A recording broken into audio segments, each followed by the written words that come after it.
We need to raise that up a little notch. Ready to go. Hey, hurry! Hurry! What is it? Hi, I'm Dave Gigliotti, Thunder Conductor of the Inner Circle of the Punxsutawney Groundhog Club. And I am Dan Moonshine McGinley, member of the Inner Circle Groundhog Club.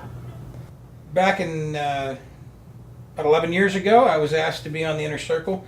I was intended the gentleman that did the stage show for Groundhog Day. They saw that their days of doing it were coming to an end. They were looking for someone younger to take over the job, and my enthusiasm in daily life, I believe, is what they caught an eye of and said, that guy, he could do that. So they got me in the club with that intention of me taking over and doing the stage show someday.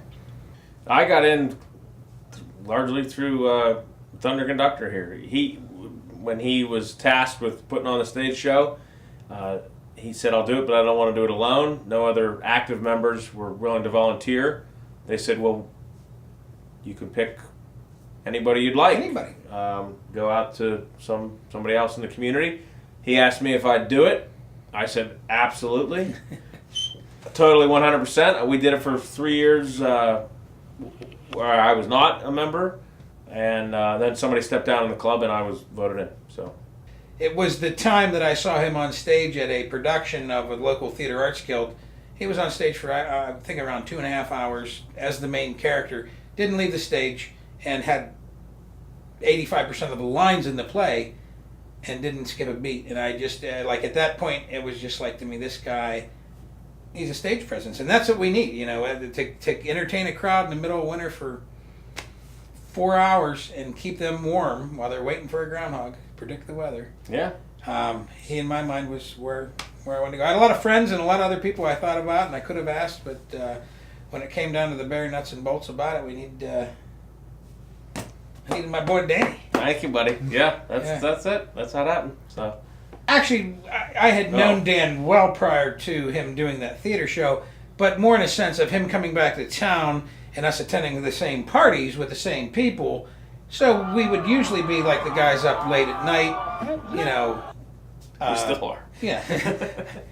Some at times overserved. I mean, that's just That's the on energy. them. That's the.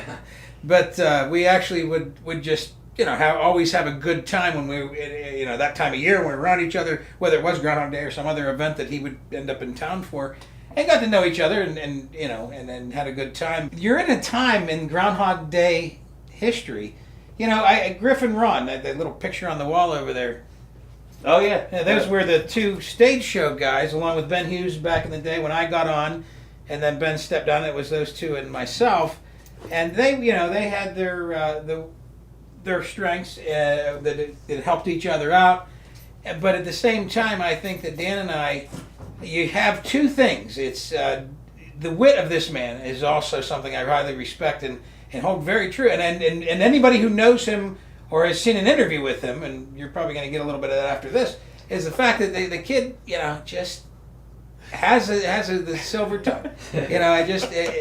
His wit, and I can't say too much about him. I probably could say too much about him. I probably just did. But they call me like the Energizer Bunny of Punxsutawney. Well, wait, this is my part. Oh, that's your part. That's I didn't know if you were going to say that. Oh, I thought you were going to go into yourself. Oh, that's So, good. and I can say, all inspiration comes from this guy here, the Thunder Conductor. He's so perfectly named. He never stops. And I remember the first time we were doing a stage show together, it was cold, exceptionally cold, 2-3 degrees. And he's jumping around, he's flying around stage, and I kind of needed a second there, and I take a second. And he takes his top hat off, and a volcano of steam came off his head. It was 3 degrees, and a volcano of steam comes off his head. And I said, well, I better get my act together because I am not matching it right now.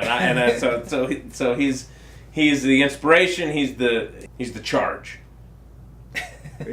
So it's a good team. It's worked out well so far, and we've had a great time doing it. And after Groundhog Day is over, every year we get letters in the mail from people that, attended the event and just took the time to handwrite a letter saying, thank you for what you guys did. You really, made the night for us. You guys, made our trip to Punxsutawney worth it because we came to see Phil and we didn't know we were getting, the entertainment and just the fun times with you guys all night. So that's well worth, They're signed by our mothers. Yeah. Yeah. That's what I said. Love, Mom. Love, Mom. If you had asked me what Groundhog Day meant to me, it is Punxsutawney Phil coming out and predicting the weather, but it's actually happening all year long, and it's something that we do as Groundhog Club members, but also so many people. And they have one little small story is a gentleman whose birthday was Groundhog Day, but he in his dorm room in college, his door of his room is a scene of the stump and the groundhog, and it's not just there in February. It's there all year long, and there's a countdown to February 2nd. It's an all year long. It's an energy. It's what Groundhog Day is a way to let go of all those grind of life and just step back and enjoy life. And then there's some people are able to do that a lot more than just here or there, and that's kind of like a Groundhog Day mentality. It's just like we just go out and have a good time and just enjoy. Yeah, it's a symbol of fun for me.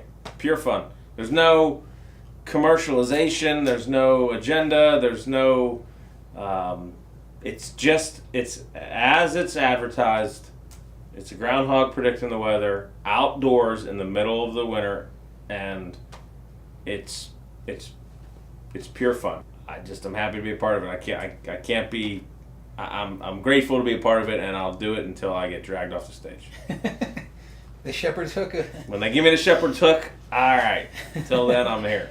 Punxsutawney Groundhog style.